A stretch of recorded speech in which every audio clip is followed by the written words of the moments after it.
बच्चों, आज हम सीखेंगे कविता जीवन नहीं मरा करता है। इस कविता में जीवन में एक बार असफल हो जाने का यह अर्थ कभी नहीं होता कि जीवन समाप्त हो गया। हमें निराश न होकर फिर से प्रयास करना चाहिए। छिप छिप अश्रु बहाने वालों, मोती व्यर्थ लुटाने वालों, कुछ सपनों के मर जाने से जीवन नहीं मरा करता है। अभी कविता का सरल अर्थ, यदि हमारा कोई सपना पूरा न हो पाए, समय से पहले ही टूट जाए, तो हमें निराश नहीं होना चाहिए। छिप छिप कर रोना नहीं चाहिए। आंसू रूपी मोतियों को व्यर्थ नहीं बहाना चाहिए। कुछ सपने यदि पूरे नहीं हो सके तो जीवन समाप्त नहीं हो जाता। माला बिखर गई तो क्या है, खुद ही हल हो गई समस्या। आंसू गर नीलाम हुए तो समझो पूरी हुई समस्या। रूठे दिवस मनाने वालों, फटी कमीज सिलाने वालों, कुछ दीपों के बुझ जाने से आंगन नहीं मरा करता है।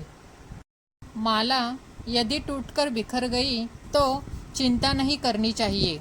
यदि हमारे आंसुओं पर लोगों का ध्यान जाता है तो समझ जाना चाहिए हमारी तपस्या पूरी हो गई। परिस्थितियों से हारकर रूठकर बैठ जाना समस्या का हल नहीं होता। यदि कमीज फट जाए तो उसे सिला लेना पड़ता है, फेंक नहीं दिया जाता। हमें यह ध्यान रखना चाहिए कि आंगन में जलते दीपों में से कुछ यदि बुझ जाए तो भी बाकी दीप आंगन में अपना प्रकाश फैलाते रहते हैं। खोता कुछ भी नहीं यहाँ पर, केवल जिल्द बदलती पोथी। जैसे रात उतार चांदनी, पहने सुबह धूप की धोती। वस्त्र बदल कर आने वालों, चाल बदल कर जाने वालों, चंद खिलौने के खोने से बचपन नहीं मरा करता है। इस दुनिया में कुछ भी समाप्त नहीं होता, केवल उसका रूप बदलता रहता है। रात के बाद दिन का आना ऐसा लगता है मानो रात ने चांदनी रूप वस्त्र उतारकर धूप रूपी वस्त्र पहन लिया हो। हमें यह समझना चाहिए कि बचपन में खेलते समय कुछ खिलौने टूट जाते हैं, कुछ खो जाते हैं, परंतु बच्चों के आनंद पर कोई असर नहीं होता।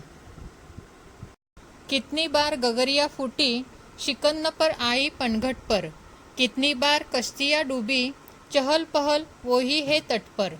तम की उम्र बढ़ाने वालों, लो की आयु घटाने वालों, लाख करे पतझड़ कोशिश पर उपवन नहीं मरा करता है। पनघट पर पानी भरने वालों का हमेशा आना जाना लगा रहता है। जाने कितनी गगरियाँ वहाँ आए दिन टूटती रहती है, परंतु पनघट उनका कभी शोक नहीं मनाता। वहाँ के चहल पहल पर कोई फर्क नहीं पड़ता।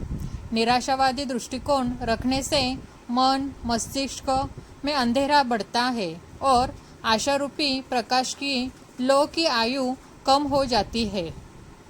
पतझड़ आता है, उपवन के पुष्प पत्ते सब झड़ जाते हैं, परंतु वसंत के आते ही सभी वृक्ष नए कोमल पत्तों से लद जाते हैं। पतझड़ की लाख कोशिशों के बाद भी उपवन हरा भरा रहता है। लूट लिया माली ने उपवन, लूटी न लेकिन गंध फूल की। तूफानों तक ने छेड़ा पर खिड़की बंद न हुई धूल की।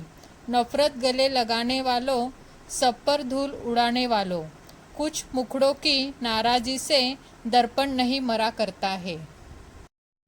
माली प्रतिदिन उपवन के सभी फूलों को तोड़ लेता है, लेकिन वहाँ फैली सुगंध नहीं लूट सकता। तूफान तो आते रहते हैं, परंतु सुगंध के स्रोत का वे कुछ नहीं बिगाड़ सकते। कुछ लोग सदा नफरत का भाव मन में लिए रहते हैं।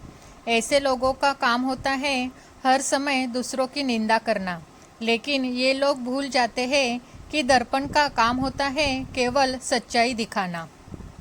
अभी पाठ में आए नए शब्दार्थ। नीलाम होना, बिक जाना। जिल्द पुस्तक का बाह्य आवरण। गगरी छोटा सा घड़ा। शिकन सिलवट चिंता। पनघट वह स्थान जहाँ लोग पानी भरते हैं। किश्ती नाव। चहल पहल। तम अंधकार। पतझड़ पत्ते झड़ने की ऋतु। मुखड़ा चेहरा।